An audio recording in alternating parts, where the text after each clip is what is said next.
నమస్తే. Welcome to Telugu popular network. నేను సిరి. తెలంగాణ కాంగ్రెస్‌లో రోజు రోజుకి అంటే లోపలనే కుమ్ములాటలు ఎక్కువైపోతున్నాయి. మనం చూస్తూనే ఉన్నాం. రోజుకొక ప్లేస్‌లో వనపర్తే కావచ్చు, తుంగతుర్తి కావచ్చు, ఇప్పుడు వరంగల్ లాంటి ప్లేస్‌లలో ఇంతకుముందు చూసుకున్నట్టయితే రాజగోపాల్ రెడ్డి గారు కావచ్చు, ఎంతమంది అంటే చాలామంది వ్యతిరేకంగా రేవంత్ రెడ్డి గారికి వ్యతిరేకంగా కావచ్చు, లేకపోతే ఇక్కడ మాకు నిధులు రావట్లేదని చెప్పి చాలామంది ఎమ్మెల్యేలు మాట్లాడిన వైనం. ఇప్పుడు కొండ సురేఖ గారి ఇష్యూ, కొండ సుష్మిత గారు ఏవైతే మాట్లాడారో వాటి గురించి ఇప్పటికి కూడా సద్దుమణగని అంశంగానే మారింది. ఇప్పటికైతే కాంగ్రెస్ క్రమశిక్షణ కమిటీ ఇంకా దాని మీద ఒక అప్డేట్ అయితే ఇవ్వలేదు. మరి ఎలాంటి యాక్షన్ తీసుకుంటారు, ఎలాంటిది తీసుకోబోతున్నారు ఏంటనేది కూడా ఇంతవరకు అయితే తెలియదు. కానీ మొత్తానికైతే బట్టి విక్రమార్కతోని కొండ మురళి ఇంకా రాజగోపాల్ రెడ్డి గారు అటెండ్ అవుతున్నారు మీటింగ్ అనే వార్త కూడా మనము చూస్తున్నాం. సో దీనికి సంబంధించి మరిన్ని విషయాలు మనకు తెలియజేయడానికి మనతో పాటు ఉన్నారు ప్రముఖ రాజకీయ విశ్లేషకులు ఎంకే రావు గారు. నమస్కారం సార్. నమస్తే సార్, కాంగ్రెస్లో అసలు ఏం జరుగుతుంది అనుకోవాలి, అసలు దీన్ని ఎలా చూడాలి సార్? కాంగ్రెస్లో అధికార దాహం ఒకటి, రెండోది మేము సంపాదించుకోవడానికి మాకు పూర్తి స్వేచ్ఛ ఇవ్వాలి, దందాలు చేయడానికి మేము దందాలు చేసే ప్రాంతంలో ఇంకెవరెవరు రావడానికి వీల్లేదు. ఇలాంటి ధోరణులు ఇటీవల కాలంలో బాగా పెరిగాయి. ఇప్పుడు కొండా సురేఖ దంపతుల ఉదంతానికి విషయానికి వస్తే అసలు పంచాయతీ ఎక్కడ మొదలైంది?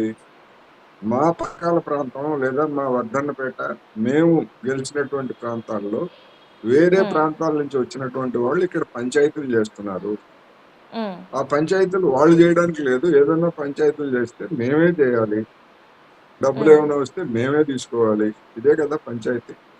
అంటే పరకాల టికెట్ నాదే అని చెప్పేసి సుష్మిత గారు కరకండి చెప్పారు. ఇప్పుడు పరకాల టికెట్, కానీ అంతకు ముందు మా ప్రాంతానికి వచ్చి మీరు పంచాయతీలు చేస్తున్నారు, వివాదాలను ఇతర జిల్లాలోని ఇతర నాయకులు వచ్చి చేస్తున్నారు అని కదా అప్పుడు కొండా మురళి గారు ఏం చెప్పారు? మా ఆవిడకి డబ్బులు లేని శాఖ ఇచ్చారు అని చెప్పారు, బహిరంగంగా చెప్పారు. డబ్బులు లేని శాఖ అంటే దండుకోవటానికి వీలైనటువంటి శాఖ, ఈ ఆర్థిక శాఖ లేకపోతే ట్రాన్స్పోర్ట్ లేకపోతే ఇతర డబ్బులు కాంట్రాక్టర్లు రెగ్యులర్ గా ఎక్కువగా ఉండేటువంటి R&B శాఖ ఇవ్వలేదు, మాకు దేవాదాయ శాఖ ఇచ్చారు, ఆ శాఖలో మాకు ఏం డబ్బులు వస్తాయి అనేది ఆయన చేసినటువంటి వ్యాఖ్య. మరి దాన్ని ఎట్లా అర్థం చేసుకోవాలి మనం? అదేవిధంగా రాజగోపాల్ రెడ్డి గారు మాకు మంత్రి పదవి ఇస్తా ఉన్నారు, మంత్రి ఉద్యోగం ఇస్తా ఉన్నారు. మరి 32 నెలలు అయిపోయింది, నాకు ఉద్యోగం రాలేదు, నా వయసు పెరిగిపోతా ఉంది, నాకు ఆదాయం రావట్లేదు, నేను సంపాదించుకోవడానికి నాకు అవకాశం ఇస్తారా లేదా అని ఆయన. మరి చిన్నారెడ్డి గారు, ఆయనకి మరి కేబినెట్ ర్యాంకు పోస్ట్ ఇచ్చినా గానీ నా కాన్స్టిట్యున్సీలో వేరే వాళ్ళు తీసుకొచ్చి పెట్టారు, మరి నాకు వచ్చేటువంటి పోస్టు నేను పైరువేలు చేసుకోవడానికి లేకుండా పోయింది అని ఆయన గొడవ. అదే పైకి చెప్పకపోవచ్చు, ఆ మాటలు పైకి చెప్పకపోవచ్చు, కానీ అదే కదా జరిగింది గొడవ. అందుకని ఇప్పుడు నిన్న కాంగ్రెస్ క్రమశిక్షణ కమిటీ అధిష్టాన వర్గానికి ఒక నివేదిక పంపించింది. ఆ నివేదికలో చిన్నారెడ్డి మీద, అదేవిధంగా కొండా సురేఖ మీద చర్యలు తీసుకోవాలని సిఫార్సు చేసినట్టుగా ఇవాళ మనకి మీడియాలో వచ్చాయి. అంతకు మించి వేరే దారి లేదు వాళ్ళకి. ఎందుకంటే కొండా సురేఖ గారిని అడిగితే నా కూతురుతో నాకేం సంబంధం? ఆమె ఆమె ఆమె స్వతంత్రాలు, ఆమె ఏమైనా మాట్లాడచ్చు, నన్ను అడుగుతారేంటి సంజాయిషి అని అడిగారు. ఇవాళ కొండా మురళి గారు కూడా బట్టి విక్రమార్కన్ కలిసి అదే అడిగారనేటువంటి వార్తలు వస్తున్నాయి. అదే అడిగారా, ఇంకేం అడిగారా అనేది మనం ఇంకా నిర్ధారించుకోవాలి, కానీ అదే అడిగారని చెప్తున్నారు. మరి వాళ్ళకి ఏమి సంబంధం లేనప్పుడు అదే కొండా సుష్మిత గారు కొండా సురేఖ గారి ఇంటి OSDని అరెస్ట్ చేయడానికి పోలీసులు వెళ్ళినప్పుడు ఇంతకు ముందు మరి సుష్మిత గారే కదా అడ్డుకుంది, సురేఖ గారు అడ్డుకోలేదు, మురళి గారు అడ్డుకోలేదు. అప్పుడు ఆమె చేసినటువంటి కామెంట్స్ సంచలనం కలిగించాయి. ఆ తర్వాత మరి ముఖ్యమంత్రికి లేకపోతే PCCకి క్షమాపణలు చెప్పింది ఎవరు? తల్లి తండ్రి కదా. మరి అప్పుడు ఎందుకు చెప్పారు? అప్పుడు కూడా ఆమె స్వతంత్రాలేగా కూతురు, అప్పటికే ఆమెకు పెళ్లి అయిపోయింది, ఆమె ఫ్యామిలీ వేరు, అంతా వేరు కదా. మరి అప్పుడు ఆమె తరఫున మీరెందుకు క్షమాపణలు చెప్పారు? మీకేం సంబంధం లేకపోతే. అసలు మీ ఇంట్లో ఉన్నటువంటి కూతురు చుట్టపు చూపుగా వచ్చింది. మీరు ఒక మంత్రి, అధికారిక నివాసం అది. ఆ నివాసంలో ఉన్నప్పుడు ఎవరైనా పోలీసులు వస్తే మీరు అభ్యంతరం చెప్పాలి. కానీ మీ కూతురు ఎవరు అనేటువంటి ప్రశ్న కదా అప్పుడు వచ్చింది. అందుకని ఉమ్, అప్పుడు క్షమాపణ చెప్పారు, సర్దుబాటు చేశారు, అయిపోయింది. ఇప్పుడు మళ్ళా అదే కూతురు ఇంకా తీవ్రమైనటువంటి విమర్శలు చేస్తే మాకేం సంబంధం అని చెప్పేసి చెప్తున్నారు. మరి ఈ తర్కం ఎట్లా అనేటువంటి ప్రశ్న. అందుకని ఉమ్, ఇప్పుడు క్రమశిక్షణ చర్యలు తీసుకోవాలని చెప్పిన తర్వాత, నివేదిక వెళ్ళిన తర్వాత ఇవాళ కొండా మురళి గారు బట్టి విక్రమార్కని కలిశారు. మరి ఈ ఉమ్. వారం రోజుల నుంచి జరుగుతున్నటువంటి ఈ తతంగంలో ఎందుకని ఇన్ని రోజులు ఆలస్యం చేశారు కొండా మురళి గారు అంటే, మళ్ళా ఏదన్నా రాజీ చేయండి, మేము కావాలంటే అవసరమైతే క్షమాపణ చెప్పిస్తాము అనేటువంటి ప్రతిపాదనతో వెళ్ళారా, లేకపోతే హ్మ్. ఏమిటి అనేటువంటిది మనకి ఇంకా తెలియదు. హ్మ్. కానీ అన్ ఈసారి ఆ విధమైనటువంటి క్షమాపణలు చెప్పినా గానీ అధిష్టాన వర్గం అంగీకరిస్తుందా లేదా అన్నది ప్రశ్న. అంటే ఖర్గే గారిని కూడా కలవాలని కొండా సురేఖ గారు ప్రయత్నించారు. దొరకలేదు అని చెప్పేసి కూడా మనకి వార్తలు బాగా వినిపించాయి కదా సార్. అంటే అధిష్టానంతోని ఖచ్చితంగా కలవాలి. నా నా వైపు ఉన్నది నేను ఆల్రెడీ నేను నివేదిక ఇచ్చేసాను అని చెప్పేసి కొండా సురేఖ గారు అనేకసార్లు చెప్పారు. అంటే తనకి ఏదైతే నోటీస్ వచ్చిందో దానికి నేను ఉత్తరంలో ఇచ్చేసానని చెప్పేసి తను మాట్లాడారు. కానీ ఈరోజు చూస్తుంటే ఎందుకు అంత అంటే మీరన్నట్టు ముందు మాట్లాడిన తీరుగా ఈరోజు ఎందుకు మాట్లాడట్లేదు? ఈరోజు ఎందుకు అంత గట్టిగా స్టాండ్ తీసుకొని నిల్చోలేదు? ఒక పక్కన అంటున్నారు కాంగ్రెస్ నుంచెల్లి మేము విడిపోయేది లేదు, కాంగ్రెస్‌లోనే మేము ఉంటామని. కానీ ఇంకొక పక్కన వాళ్ళ కూతురు తప్పు మాట్లాడిందని ఎక్కడ కూడా వాళ్ళు దాన్ని ఖండిస్తలేరు. ఎట్లా చూడాలి సార్ ఈ మాటల్ని మరి? ఇప్పుడు ఆ అమ్మాయి సుష్మిత గారు చెప్పింది ఏమిటి, వరకల్లా సీటు నాకు ఇవ్వాలి, నాకు హ్మ్. ఇవ్వకపోతే నేను ఇండిపెండెంట్ గా పోటీ చేస్తాను అని హ్మ్. చెప్పింది. దాని అవును. అర్థం ఏమిటి మరి? దాని మీద మరి తల్లిదండ్రులుగా వాళ్ళిద్దరూ మా అమ్మాయి మాట్లాడింది తప్పను, లేకపోతే మా అమ్మాయి వ్యాఖ్యలతో మాకేమి సంబంధం లేదనో ఖండించాలి హ్మ్. కదా. సంబంధం లేదని హ్మ్. చెబుతున్నారు, ఓకే. హ్మ్. మొండా సుష్మిత అనేటువంటి ఆమె వ్యాఖ్యలను మేము ఖండిస్తున్నాము, ఇది పార్టీకి వ్యతిరేకం అనేటువంటి మాట వాళ్ళ దగ్గర నుంచి రాలేదు కదా ఇప్పుడు. అందుకని హ్మ్. ఖచ్చితంగా ఖర్గే గారితో కొండా సురేఖ కలిశారని వార్తలు వచ్చాయి. ఇక్కడ ఉన్నటువంటి పిసిసి నాయకులు అపాయింట్మెంట్ ఇవ్వలేదని వాళ్ళు చేసినటువంటి ఫిర్యాదు. ఇక్కడ హ్మ్. ఇవ్వలేదు కనుక మేము నేరుగా అధిష్టాన వర్గం దగ్గరికి వెళ్ళాము, ఖర్గే గారి దగ్గరికి వెళ్ళాము. ఆయన ఆల్ ఇండియా అధ్యక్షుడు కనుక వెళ్తారు, తప్పేం లేదు. ఖర్గే గారిని కలవడం కూడా తప్పు లేదు. కానీ హ్మ్. ఖర్గే హ్మ్. గారు ఆయన చెప్పింది ఏమిటి, మీరు చేసింది పొరపాటు అని చెప్పేసి ఆయన చెప్పాడు అనేటువంటి వార్తలు కూడా వచ్చాయి కదా. మరి దాని మీద హ్మ్. ఎక్కడ ఆమె బహిరంగంగా మాట్లాడలేదు. అందుకని హ్మ్. ఇప్పుడు ఖచ్చితంగా ఇప్పుడు బంతి అధిష్టాన వర్గం చేతుల్లో ఉంది. వాళ్ళు ఏం హ్మ్. నిర్ణయం తీసుకుంటారనేటువంటిది ఒకటి. రెండోది, ఇప్పుడు ఆ విధంగా ముఖ్యమంత్రి రేవంత్ రెడ్డి మీద లేదా పార్టీ విధానానికి వ్యతిరేకంగా వ్యాఖ్యలు చేసినటువంటి వాళ్ళలో రాజగోపాల్ రెడ్డి గారు, చిన్నారెడ్డి గారు, కొండ సుస్మిత, వీళ్ళు ముగ్గురు. మరి అవును సార్. వీళ్ళలో సురేఖ గారి మీదనే యాక్షన్ తీసుకుంటే మిగిలినటువంటి వాళ్ళని వాళ్ళని పక్కన పెడితే తమ సామాజిక తరగతికి చెందినటువంటి వాళ్ళని ఉపేక్షించారు అనేటువంటి విమర్శ రేవంత్ రెడ్డి గారి మీద వస్తుంది. రెండోది, హ్మ్. వీళ్ళు ఎప్పుడే బలహీన వర్గాల కార్డు వాడుతున్నారు కదా. మేము బీసీలకు చెందిన కనుక మా పట్ల ఈ విధంగా ఉన్నారు అనేటువంటిది వాళ్ళు ఎప్పటి నుంచో వాడుతున్నారు, బ్లాక్ మెయిల్ చేస్తున్నారు. అందుకని అనివార్యంగా ఇప్పుడు ఈ ముగ్గురు మీద చర్యలు తీసుకోవడానికి సిద్ధమవుతోంది. ఈ హ్మ్. క్రమంలో రాజగోపాల్ రెడ్డి గారిలో మరి వచ్చినటువంటి అంటే ఆయన 2-3 రోజుల నుంచి ఏం మాట్లాడట్లేదు. ఇవాళ వెళ్ళి బట్టి విక్రమార్కని ఆయన కూడా కలుస్తారని చెప్పేసి వార్తలు వస్తున్నాయి. అంటే మరి నేను చేసింది తప్పే అనేటువంటి వ్యాఖ్యలు ఏమైనా ఆయన చేస్తారా?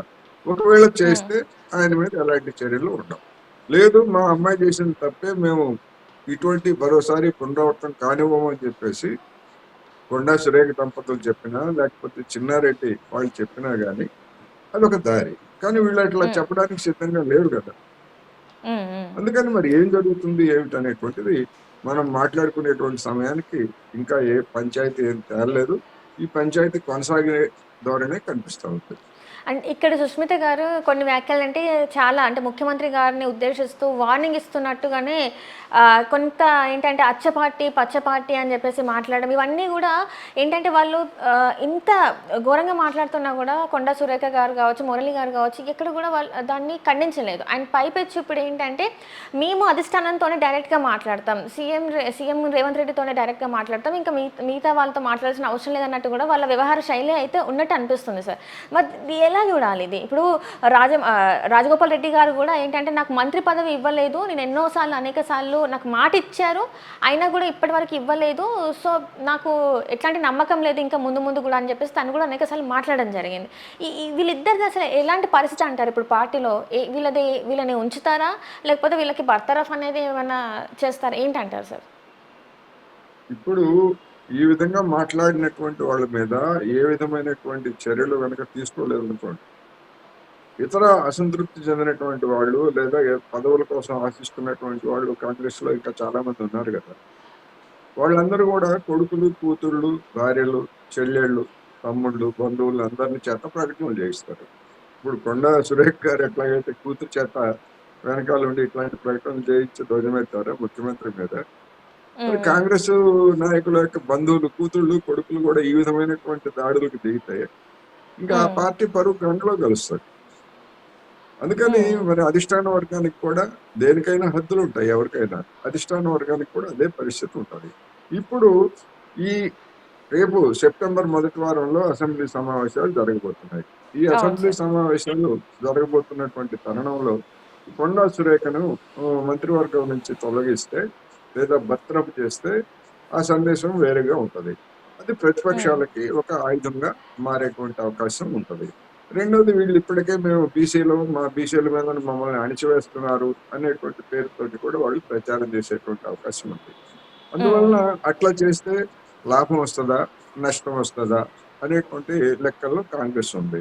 అలా కాకుండా ఏ చర్య తీసుకోకుండా నివేదిక ఇచ్చాము ఇంకా అధిష్టాన వర్గమే చూసుకుంటుంది అని చెప్పేసి ఎలాంటి చర్య తీసుకోకుండా వాళ్ళని కొనసాగిస్తే అది కూడా ప్రతిపక్షాలు అస్త్రంగా మార్చుకుంటాయి. చూడండి, ముఖ్యమంత్రిని లేదా పార్టీని ఈ విధంగా తిట్టినా లేకపోతే అవమానించినా గానీ వీళ్ళు చర్య తీసుకునేటువంటి దమ్ కాంగ్రెస్ పార్టీకి లేదు అని చెప్పేసి దాన్ని కూడా ప్రతిపక్షాలు రేపటి నుంచి ప్రచారం చేస్తాయి.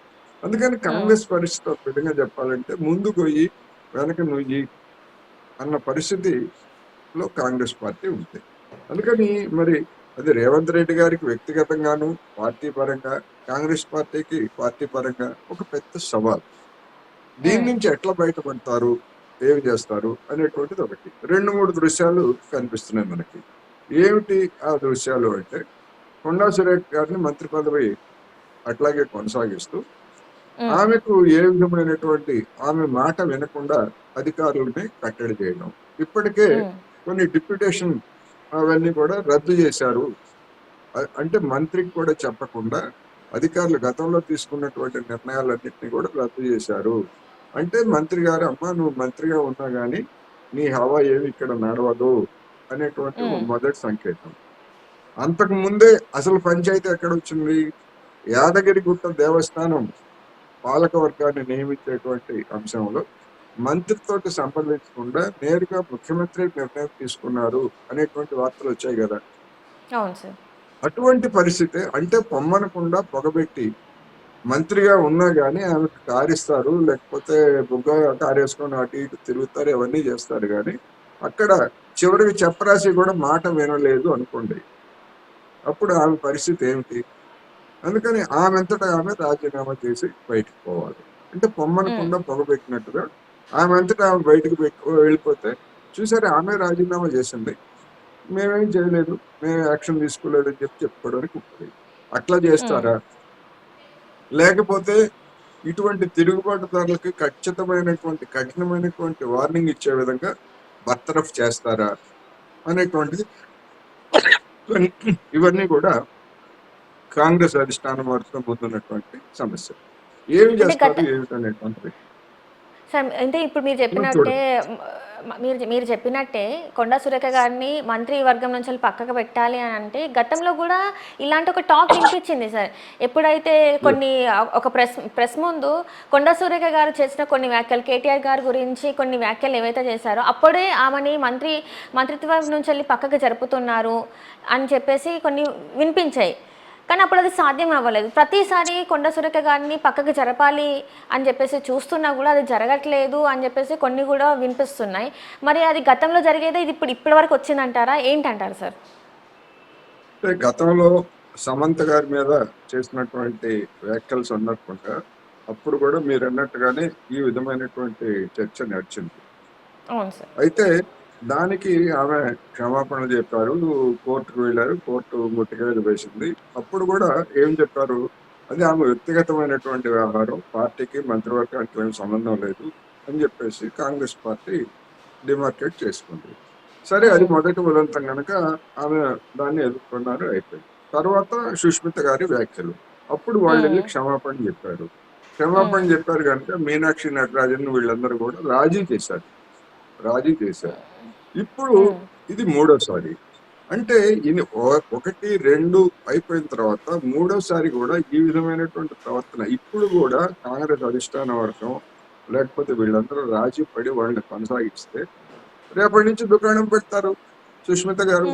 ఇప్పుడు 3 సార్లు చేసినా ఏం చేయలేదు, ఇక నన్ను ఏం చేస్తారు అని చెప్పేసి రోజు దుకాణం పెట్టి ఒక్కొక్కటి ఆరోపణలు చేశారు అనుకోండి. అప్పుడు నేను ఇందాక చెప్పినట్టుగా మిగతా కాంగ్రెస్ నాయకుల బిడ్డలు కూడా తయారవుతారు. అప్పుడు ఏం చేస్తారు? అంటే సుష్మిత గారు చెప్పారు కదా సార్, ఇప్పుడు నాకు గనక దీనికి అంటే నేను మాట్లాడిన దానికి కౌంటర్ ఇస్తే నేను చాలా విషయాలు ఇంకా బయటికి తీసుకురావాల్సి వస్తుంది అని చెప్పేసి తను ఒక హెచ్చరికలాగా కూడా తను మాట్లాడడం జరిగింది సార్. అంతంత మాట్లాడుతున్నా కూడా ఎందుకు ఇంత సైలెంట్గా ఉన్నారు? ఇప్పటికి కూడా ఇంత సైలెంట్గా ఎట్లా ఉండగలుగుతున్నారు అంటారు అసలు? ఎందుకు అంటే ఇప్పుడు హైదరాబాద్ లో 3 కార్పొరేషన్ల ఎన్నికలు, అదేవిధంగా వరంగల్లో ఖమ్మం కార్పొరేషన్ ఎన్నికలు, అదేవిధంగా జిల్లా పరిషత్తు, మండల పరిషత్ ఎన్నికలు.